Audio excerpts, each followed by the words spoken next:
तो देखिए, 3 जो नए कानून लागू किए गए हैं उसके अलग अलग उसके लिए प्रतिक्रियाएं सामने आ रही है, रिएक्शन सामने आ रहे हैं। पॉलिटिकली अगर हम राजनीतिक लिहाज से बात करें तो विपक्षी तमाम नेता इसका विरोध करते हुए नजर आ रहे हैं, लेकिन कुछ अधिवक्ता ऐसे भी हैं जो पूरी तरीके से उसको एक्सप्लेन कर रहे हैं, क्या उसके फायदे हैं क्या नुकसान है उसके बारे में भी हमें जानकारी दे रहे हैं। कुल मिला के अगर हम बात करें तो पूरी तरीके से संशोधन किया गया है और बहुत सारी धाराओं में बदलाव किया गया है। इसका मुख्य उद्देश्य जो देखा जा रहा है वो ये है कि भारत में अगर न्याय मिलना देरी ना हो न्याय मिलने में, और साथ ही साथ में बहुत ज्यादा मुश्किलातों का सामना ना तो पुलिस को करना पड़े ना ही विक्टिम्स को। हम ज्यादा जानकारी लेंगे, हमारे साथ में कुछ खास मेहमान जुड़ गए हैं और उन सभी से हम चर्चा करने की कोशिश करेंगे, क्या उनकी मत है, उनके राय है। हमारे साथ में रमेश बिधूड़ी जी जुड़ गए हैं, पूर्व सांसद है बीजेपी से, आदिश भारद्वाज जी प्रवक्ता कांग्रेस से, अनामिका परासर हमारे साथ सुप्रीम कोर्ट से अधिवक्ता जुड़ गई है। अनामिका जी, सबसे पहले मैं आपसे समझना चाहूंगी, बहुत स्वागत है आपका, कि कैसे आप इन 3 नए कानूनों को देख रही हैं, इसका क्या फायदा कितना नुकसान? सबसे पहले तो ये समझना जरूरी है कि ये इम्प्लीमेंट के लिए जो कह रहे हैं सब कोई कि ये आज से इम्प्लीमेंट हुआ है, ऐसा नहीं है। डेट ऑफ ऑफेंस बहुत मैटर करेगा इसमें, क्योंकि रात जैसे 1 जुलाई से अगर ये चीज की तो रात 12 बजे के बाद से जो भी घटना विदित हुई है कहीं पे भी, वहां पे इन नए कानूनों के अनुसार न्याय किया जाएगा। जो इससे पूर्व की घटनाएं हैं वो जो हमारी पूर्व पहले की जो न्याय दंड संहिता है, जो हमारी आईपीसी है, सीआरपीसी एंड एविडेंस एक्ट है, उसके अनुसार उनका जजमेंट किया जाएगा। एंड जो आज से जो भी अगर कहीं पे भी, क्योंकि एक छोटी सी चीज है ना, तो क्राइम पहले जैसा रह गया, क्योंकि पहले के जमाने आप अगर देखेंगे जब ये लॉज बनाए गए थे अंग्रेजों के जमाने में, तो शायद हमारा क्राइम रेशियो इतना तगड़ा नहीं था जितना आज के डेट में है। इसलिए इसमें अमेंडमेंट्स की, रिपीलमेंट्स की बहुत ही ज्यादा रिक्वायरमेंट थी। और जो पेंडेंसी है कोर्ट की, अगर आप देखेंगे कि 10-10 साल से भी हमारे कुछ केसेस ऐसे आप देखेंगे जो कि सुप्रीम कोर्ट की जजमेंट के बाद निकाला गया कि कितनी पेंडिंग है, किस ईयर से कितने पेंडिंग केसेस हैं, उन सब की एक लिस्ट हर डिस्ट्रिक्ट कोर्ट में हर जगह पे डिस्प्ले की गई, जिससे लोगों को क्लियरिटी मिलेगी भाई अब इतने साल के ये जो पुराने केसेस है उनको हाईलाइट किया गया कि पहले आप इनको निपटाओ। तो उस तरीके से ये चीजें जो इम्प्लीमेंटेशन आई है न्यू लॉ के, इसमें एक टाइम बार्ड है कि भाई आपको इतने टाइम के अकॉर्डिंग ये चीजें करनी है। और नो डाउटली कुछ चेंजेस आए हैं, कानून वही है, थोड़े बहुत उनमें एड ऑन किए गए हैं कि जिनसे लोगों को, नागरिक को, भारतीय नागरिक को ज्यादा से ज्यादा मदद मिल सके और लोग कानून की मदद लेने में डरे नहीं कि भाई तो केस कोर्ट में चला गया तो लंबा ही जाएगा। ये कॉन्सेप्ट एटलीस्ट लोगों के दिमाग से निकल जाए, इसलिए ये चीजों का हम सभी अधिवक्ता इसका स्वागत करते हैं। और 3-4 महीने से ही अगर कहीं जाए तो बहुत सारे सेमिनार किए गए हैं, बहुत सारी क्लासेस की गई हैं, जिसमें कि हमें भी समझाया गया कि हम कैसे आगे इन चीजों को लोगों को समझाएं। ऑलरेडी अगर आईपीसी की बात करें तो इवन पुलिस का जो वर्क है उनमें भी सॉफ्टवेयर लॉन्च ऑलरेडी हो चुका है, जो 2 महीने से इसके ऊपर वर्क कर रहा है, सो दैट कि अगर आज के डेट के बाद जो भी न्यू एफआईआर लॉज होते हैं उनमें न्याय संहिता, भारतीय न्याय संहिता करके जो भी चेंजेस आए उसके ऊपर ऑलरेडी वर्क किया जा रहा है। तो इट्स नॉट लाइक दैट कि हम ये नहीं कह सकते कि आनंद फानंद में आज की तारीख से ही इम्प्लीमेंटेशन हो रहा है, ऐसा कुछ भी नहीं है। डेट ऑफ ऑफेंस बहुत मैटर करता है, जो पहले के जो भी ऑफेंसेस है उनको पहले के नियम के अकॉर्डिंग ही ट्रीट किया जाएगा। और आज से ये जो नया संहिता हमारी लागू हुई है, ये आज से जो भी क्राइम होता है वो इनके अंडर में उनका ट्रीटमेंट किया जाएगा। ठीक है आदेश जी, आपने अधिवक्ता को भी सुना है क्या कहना है, और इसके पहले भी एक्सप्लेनेशन कहीं कहीं दिए जा रहे हैं, फिर विरोध क्यों? शिवांगी जी, विरोध ये कि पार्लियामेंट को ये संवैधानिक अधिकार है कि वो कोई भी कानून बना सकते हैं, उसमें अमेंडमेंट कर सकते हैं, लेकिन हमारे पार्लियामेंट की और लोकतंत्र की एक खूबसूरती है कि हम उसके ऊपर व्यापक चर्चा कराने के बाद किसी कानून को अमली जामा पहनाते हैं। आप देखिए कि पिछले 10 वर्षों में लगभग 80% कानून जो बने हैं वो स्टैंडिंग कमेटियों को नहीं भेजे गए हैं, सीधे लिए और सरकार ने कानून का अमली जामा पहना दिया। आज से पहले देश में जितने कानून पार्लियामेंट से बनते थे, पहले हम स्टैंडिंग कमेटी को भेजते थे, वो बारीकी से उसके ऊपर जांच करती थी। पुलिस में बहुत सारे रिफॉर्म्स होने की आवश्यकता है, समय समय पे हमने कमेटियां बनाई हैं, रिफॉर्म्स करने के लिए बहुत सारे सुझाव हैं, लेकिन सरकार किसी भी सुझाव को ठीक से या सीरियसली लेती नहीं है। आप जिस तरह से कहा कि अभी 15 दिन का ट्रायल था, इसको बढ़ा कि सरकार ने 90 दिन कर दिया, तो ये 90 दिन करने की आवश्यकता क्या है? और 15 दिन में हम उसको कंप्लीट क्यों नहीं कर पाते थे? तो इसलिए नहीं कर पाते थे कि मान लीजिए मैं बुराड़ी विधानसभा से संबंध रखता हूँ, मेरे बुराड़ी थाने के अंदर 168 सैंक्शन पोस्ट हैं दिल्ली पुलिस के अधिकारियों की, लेकिन वहां पे 80 व्यक्ति मुश्किल से हैं। तो जब उसकी स्ट्रेंथ ही आधी है, तो जिस काम को एक व्यक्ति के पास अगर 4 केस होने चाहिए थे, अगर वो व्यक्ति 15-15 केस उसके हाथ में होंगे तो वो अपनी तैयारी और सब चीजें समय से नहीं कर पाता। तो लिहाजा हमें सबसे पहले रिक्रूटमेंट करना चाहिए और हमें पुलिस फोर्स को बढ़ाना चाहिए। मैं उदाहरण के रूप में आपको देना चाहता हूं, बड़ी सहज शब्दों में कहना चाहता हूं कि दिल्ली के अंदर 2002 में हमारे कारपोरेशन में हम आए थे, उससे पहले हाउस टैक्स के अंदर इंस्पेक्टर राज प्रथा थी। जो भी इंस्पेक्टर हाउस टैक्स बनाता था वो 1 लाख रुपए हाउस टैक्स बनाता था। जिसका बनता था वो व्यक्ति इंस्पेक्टर के पास जाता था, उससे चर्चा करता था और 1 लाख का 10,000 रुपए रह जाता था। 10,000 रुपए सरकार को मिलते थे और 10,000 रुपए इंस्पेक्टर साहब की जेब में जाते थे। लेकिन हमें बहुत सारे सुझाव आए, उनमें एक सुझाव ये आया कि हमें कैटेगरी वाइज बना देना चाहिए, दिल्ली में कैटेगरी बनानी चाहिए और कैटेगरी वाइज रेट को आइडेंटिफाई कर दें, रेट फिक्स कर दें। हमने वो रेट फिक्स किया। कल ही एमसीडी का हाउस टैक्स का लास्ट डेट थी, आप देखिए कितना कलेक्शन हुआ। किसी इंस्पेक्टर को किसी के घर नहीं जाना पड़ता, खुद आदमी घर में बैठ के काम कर लेता है। तो मेरा मतलब सिर्फ ये है कि क्या हमने इंस्पेक्टरी राज को बढ़ाना है या पुलिस से लोगों के ऊपर अत्याचार करना है। मैं बड़े एक उदाहरण आपके सामने रखना चाहता हूं कि अभी नवंबर के अंदर जब किसान आंदोलन करने के लिए दिल्ली आना चाहते थे, क्योंकि प्रधानमंत्री जी ने 1 साल आंदोलन चलने के बाद किसानों को कुछ आश्वासन दिए कि आप ये आंदोलन खत्म कर दीजिए, हमने 3 कानून गलत तरीके से बनाए, हम इनको वापस लेते हैं और जो आपके ऊपर ये मुकदमे हैं, दूसरी आपकी मांगे हैं, हम इन मांगों। ठीक है, मैं लौटूंगी आदेश जी, समझ के मैं आपका उदाहरण समझ गई हूँ। ठीक है, मैं लौटूंगी आपके पास। रमेश जी हमारे साथ बने हुए हैं। रमेश जी, जब सदन में कानून पारित हुआ तब आप भी मौजूद ही थे उस समय। विपक्ष की शिकायत है कि उनके सुझाव सुने नहीं गए। आदेश जी भी अभी बता रहे थे कि कई सुझाव उनके पास भी है। ये नाराजगी क्यों विपक्ष की? देखो, मैं इस आदेश जी से मेरा परिचय नहीं है, कभी मिला नहीं हूँ आदेश जी क्या कह रहे हैं, लेकिन ये क्या है, एक मानसिकता बन गई है इस देश के अंदर कि कोई अच्छे काम को करने के लिए मैं नहीं कर पाऊं तो दूसरा भी ना कर पाए। अरे भाई, ये कांग्रेस पिछले 60 साल से देश में शासन कर रही थी। आज अगर 180 पुलिस वाले बुराड़ी में चाहिए तो 80 क्यों हैं? ये शॉर्टेज कब से है? कब की शॉर्टेज है? कब का बैकलॉग है? अपनी गिरबान में झांका। नंबर 1। नंबर 2, इस कानून को पार्लियामेंट में लाने के बाद स्टैंडिंग कमेटी में भेजा गया था। स्टैंडिंग कमेटी से अप्रूवल के बाद ही आज ये पास हुआ है।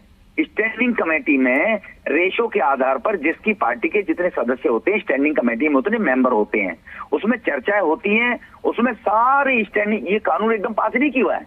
एक नैरेटिव बनाने की जो कोशिश की गई है, नाच न आवे आंगन टेढ़ा, जनता ने नकार दिया है, तानाशाही तानाशाही तानाशाही। तो ये स्टैंडिंग कमेटी में आने के बाद आया है। नंबर 1। नंबर 2, देश आजाद हो गया 75 साल पहले। अंग्रेजों का 150 साल पुराने बने इंडियन पेनल कोड कानून थे। क्राइम के तरीके बदल गए हैं। क्राइम पहले लठ से, घरों में झगड़ों से, पत्थर से किया करते थे। तो क्राइम के जो तरीके बदल गए हैं, मॉडिफिकेशन अगर हुआ है तो उसके लिए जरूरी था कि पहले क्या होता था, दंड देने के लिए ही कोर्ट काम करती थी। किसी को इंडियन पेनल कोड, किसी को दंड देने के लिए है अदालतें। अब क्या है कि जो विक्टिम है उसको न्याय मिलना चाहिए। अब इसका नाम बदलकर भारतीय न्याय संहिता रखा गया है, ना कि किसी को दंडित किया जाएगा बल्कि किसी विक्टिम को न्याय दिया जाएगा इस कानून के तहत। नंबर 1। नंबर 2, जब सरकारें बनती हैं देश में, कहीं ना कहीं राज्यों में सरकारें बनने के बाद जो जातीय सरकार करती है, सत्ता का दुरुपयोग करती है और उन बेचारे विक्टिम्स की कहीं FIR तक दर्ज नहीं होती है कहीं भी जाने के बाद। आज उसको ये अधिकार है कि उसको जहां रिलीफ मिलेगा वहां अपनी समस्या कह सकता है और कंपलसरी उसकी FIR दर्ज करनी पड़ेगी। बंगाल में, कश्मीर में अगर किसी विक्टिम के साथ बदतमीजी हो रही है तो वो दिल्ली देश की राजधानी में भी आके अपनी व्यथा सुन के FIR दर्ज करा सकता है जी। तो आज जो गरीब लोगों को देश में न्याय नहीं मिलता था, जिनकी अप्रोच होती थी, सिफारिश होती थी, बड़े लोग होते थे, पैसे वाले होते थे, वो रिश्वत देते थे, उनको तो न्याय मिलता था। लेकिन जो गरीब आदमी जिसको कुछ सुनने वाला ही नहीं था, जिसकी को ऊपर तक पहुंच ही नहीं थी, वो बेचारे पिटते रहते थे, मरते रहते थे, आत्महत्या कर, उनको न्याय ही नहीं मिलता था। तो लोकतंत्र का पहला जो परिभाषा है वो लोकतंत्र में सबका सबको अधिकार मिलना चाहिए, सबको काम करने की छूट मिलनी चाहिए। तो इसीलिए जो 150 साल पुरानी अंग्रेजों के जमाने की पद्धति चली आ रही थी। अब भारत आजाद हो गया, विकसित राष्ट्र की तरफ भारत चल रहा है, तो इसीलिए ये सरकार ने निर्णय लिया है इन तीनों कानून को बदलने के लिए। चाहे वो सत्य जो साक्ष्य के आधार पर न्याय किया जाएगा, जो साक्ष्य होंगे उनके आधार पर टाइम बाउंड होगा। ये जो पेंडिंग दुनिया भर की फोर्स की अब पुलिस वालों को पता ही नहीं होता जी, ऐसे ऐसे पुलिस वाले अफसर भर्ती थे, उनको ट्रेनिंग नहीं दी जाती थी। अब वो कंपलसरी कर दिया है कि पुलिस के थानों को जितने भी आईओ होंगे सबको इस बात की ट्रेनिंग दी जाएगी कि इस दफा के अंदर इसको ये अगर पेनलाइज किया गया है, इसने जुर्म किया है, तो इसके जुर्म का इलाज क्या है, इसको कैसे तुमने इसकी चार्जशीट फ्रेम करनी है। तो इस कानून में गरीब लोगों को हक मिले, गरीब लोगों को न्याय मिले, इस प्रकार के कानून बनाए गए। अंग्रेजों की जो पुरानी गुलामी की जो चीजें थी उनको खत्म करने का प्रयास किया गया है। ठीक है, मैं लौटूंगी आपके पास। अनामिका जी, देखिए वैसे में सवाल खड़ा हो रहा है, जो जीरो एफआईआर का कंसेप्ट हुआ करता था, क्या वो भी पूरी तरीके से खत्म हो जाएगा? साथ ही साथ में डेट ऑफ क्राइम के तहत आईपीसी या फिर बीएनएस के तहत कार्रवाई की जाएगी, या फिर डेट ऑफ क्राइम रिपोर्टेड के अनुसार? रिपोर्टेड के अनुसार एक्चुअली नहीं, जो आपका डेट ऑफ ऑफेंस आपको प्रूव भी करना पड़ेगा। जो भी क्राइम, जो मैंने अपने वक्तव्य में सबसे पहले आपको कहा शिवांगी जी, कि जो 12 बजे जी, आपने आदेश जी को सुना होगा, मैं चाहती हूँ आप उस पर भी क्लैरिफिकेशन दें जी। जो भी ऑफेंसेस रात के 12 बजे के बाद से हुए हैं, यानी कि इम्प्लीमेंटेशन जो 1 जुलाई के बाद से जो भी ऑफेंसेस हो रहे हैं, वो उसका न्याय बीएनएस के अकॉर्डिंग होगा, भारतीय न्याय संहिता के अकॉर्डिंग होगा। अगर आपके पास कोई ऑफेंस है जो 31 तारीख तक का है, 31 जून तक हुआ है, उसका न्याय जो भी होगा वो हमारे आईपीसी सीआरपीसी एविडेंस एक्ट के अकॉर्डिंग ही होगा। इन दोनों को मिक्स मत कीजिए। और लोगों को कंफ्यूजन इसी वजह से हो रही है कि भाई हमारा तो ये केस चल रहा था कोर्ट में, अब हम आगे कैसे प्रोसीड करेंगे, या इस केस की प्रोसीडिंग कैसे अफेक्टेड हो जाएगी नए बीएनएस के थ्रू। तो ऐसा नहीं है, जो भी डेट ऑफ ऑफेंस मैटर करेगा, जो भी कंसिडरेशन लॉ के अंदर आएगी, वो डेट ऑफ ऑफेंस से ही आएगी। ठीक है, आदेश जी। शिवानी जी, मैं सिर्फ इतना कह रहा था कि अभी जब नवंबर में हिंदुस्तान के कई राज्यों के किसान दिल्ली में प्रोटेस्ट करने के लिए आना चाहते थे, तो आपने देखा कि हरियाणा के अंदर हरियाणा पुलिस गांव में जाके मुनादी कर रही थी कि किसी भी परिवार का कोई भी सदस्य अगर इन किसान आंदोलनों में दिल्ली जाएगा और प्रदर्शन में शामिल होगा तो उसके परिवार के पासपोर्ट रद्द कर दिए जाएंगे, उनके खिलाफ सख्त से सख्त कानूनी कार्रवाई की जाएगी, जो कि हमारा संवैधानिक अधिकार है इस लोकतंत्र के अंदर।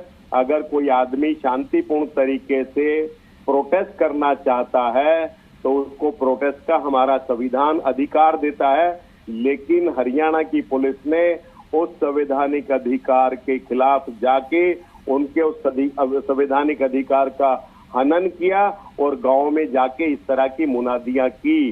तो मैं सिर्फ ये बड़े अदब के साथ कहना चाहता हूं कि क्या हम इस तरह की पुलिस का निर्माण करना चाहते हैं, या इस तरह की पुलिस का निर्माण करना चाहते हैं कि जो संवैधानिक रूप से सबको काम करने का अधिकार दे।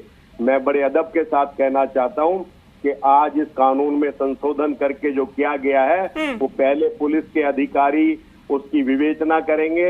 आज किसी का सर फूट जाता है, चोट लग जाती है। ठीक है आदेश जी, और इसी के तहत जैसा कि अनामिका जी ने भी बताया और अन्य अफसरों से भी हमने बात की थी, उन्होंने भी बताया कि 3 महीने से इसके लिए सेमिनार आयोजित किए जा रहे हैं, उसकी विवेचना की जा रही है। मैं लौटूंगी आपके पास में। वेद भूषण जी हमारे साथ जुड़ गए हैं, रिटायर्ड आईपीएस हैं। विजय, स्वागत है आपका। मैं चाहूंगी कि आप अपना रिएक्शन दें, कैसे इस संशोधन को देख रहे हैं, 3 नए कानूनों को देख रहे हैं, और कितना फायदा कितना नुकसान आम जनता के लिए भी, पुलिस के लिए भी? देखिए, पिछले 4 सालों से इस कानून के ऊपर मंथन चल रहा था। आजादी के बाद से बहुत बड़े वर्ग में ये शिकायत थी कि जो ब्रिटिश कानून है, जो कानून को राज्य करने के लिए अंग्रेज लोग, ब्रिटिश हुकूमत हमारे पर छोड़कर गई थी, उनको कैसे बदला जाए। तो इस बारे में 4 साल से मंथन चल रहा था। लॉ कमीशन की रिकमेंडेशन थी कि कानून में भारी बदलाव किए जाए जो आज की परिस्थितियों के हिसाब से भारत की जनता के लिए, भारत की आबादी के लिए माकूल हो, उनके हिसाब से उनको न्याय मिल सके।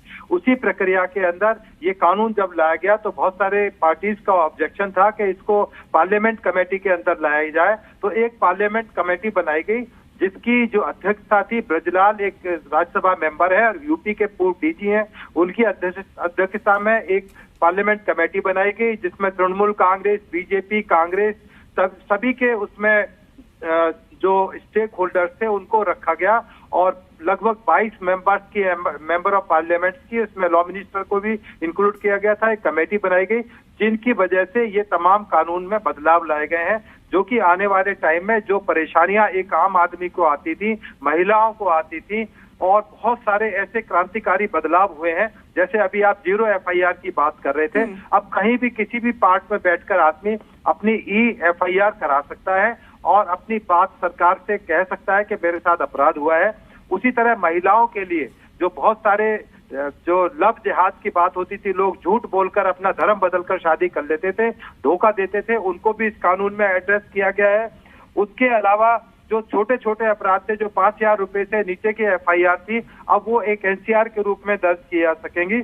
उसके अलावा जो आर्थिक अपराध होते थे उनको टेररिज्म से कनेक्ट कर दिया गया है, क्योंकि जो हमारे देश के लिए विदेशों से बहुत सारी फंडिंग्स होती थी जो आपराधिक कामों में ले जाती थी, टेररिस्ट एक्टिविटीज में लाई जाती थी, उनको अब टेररिस्ट एक्टिविटीज के रूप में लाया गया है।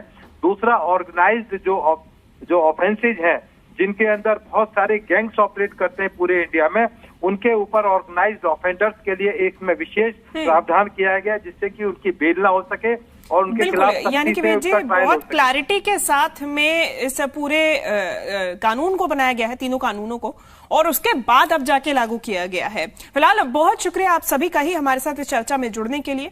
तो देखिए, इन कानूनों को आज से लागू कर दिया गया है। हालांकि सियासत अब लगातार इस पे जारी दिखाई दे रही है, आरोप प्रत्यारोप भी दिखाई दे ही रहा है।